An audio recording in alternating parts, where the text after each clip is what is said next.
Assalamu alaikum. Today is Friday the 30th of January 2026.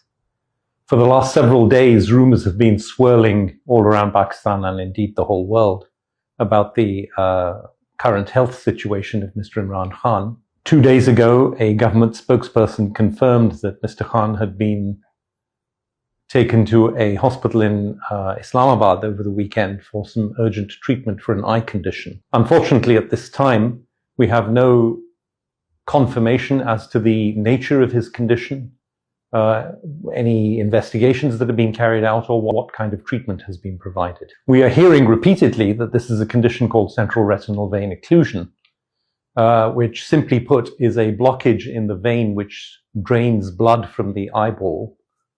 There are numerous reasons why this might occur, and often there is an underlying medical condition which needs further investigation and treatment.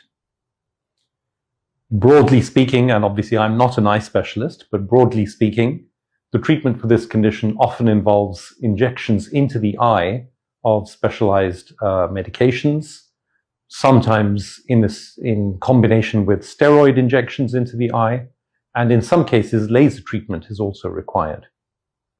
It is important to note that this is a chronic condition which can continue for a period of some years, and regular repeat treatments and follow-up are required.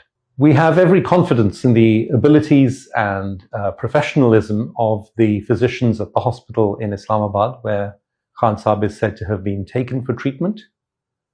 But nevertheless, this is a serious condition and requires expert medical care. This is ideally provided by an ophthalmologist with subspecialty experience and training in diseases of the retina.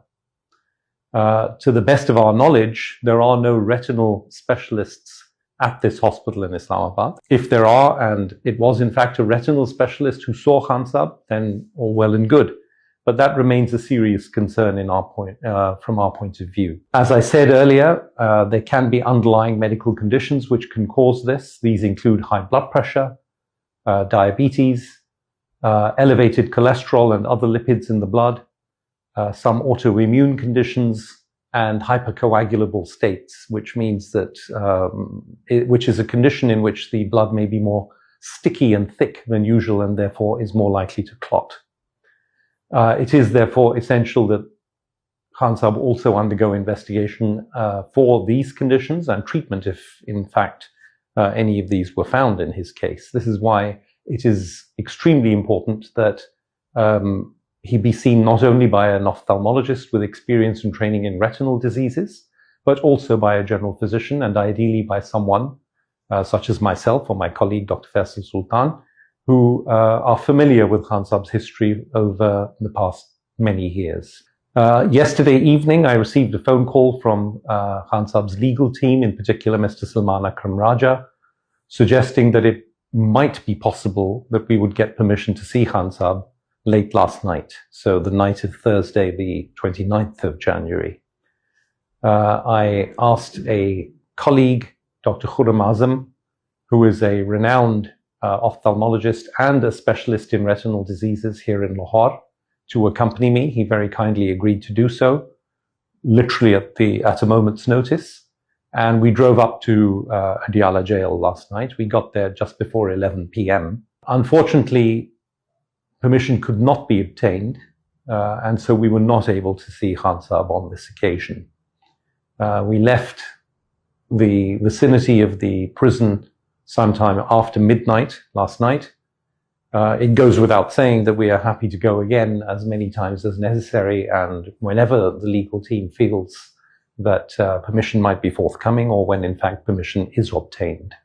I want to just state very clearly for the record here, I've been hearing and seeing some interesting stories on social media and elsewhere over the course of today, which I mentioned only to issue a strong disclaimer. There are rumors that we were mistreated in some way by the authorities, or that we were made to wait 12 hours in the cold, or indeed that we asked or suggested that Khan Sahib should be admitted to a specialist hospital in Islamabad or elsewhere for a period of some months.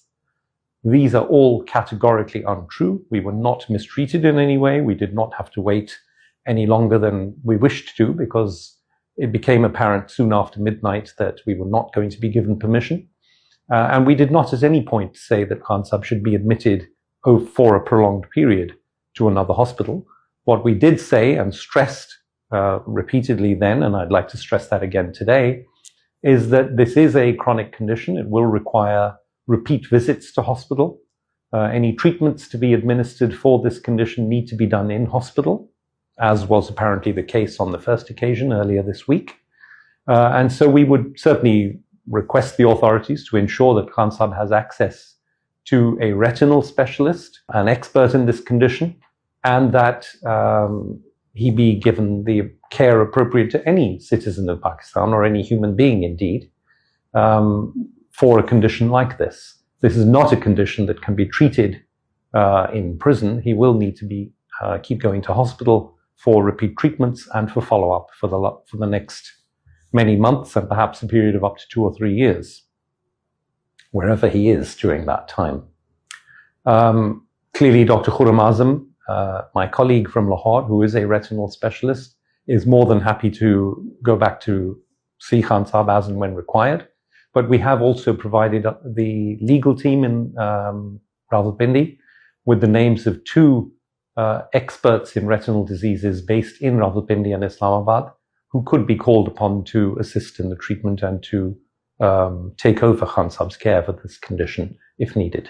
In closing, we would like to appeal for more information as to exactly what condition it is that Khan Sahib is suffering from, what investigations and treatment he's already had. We would like to appeal for access to Khan Sahib, to be able to see him as his physicians of record for the past 20 years or more. And we would like to appeal for the ability to participate in his care going forward. Thank you very much.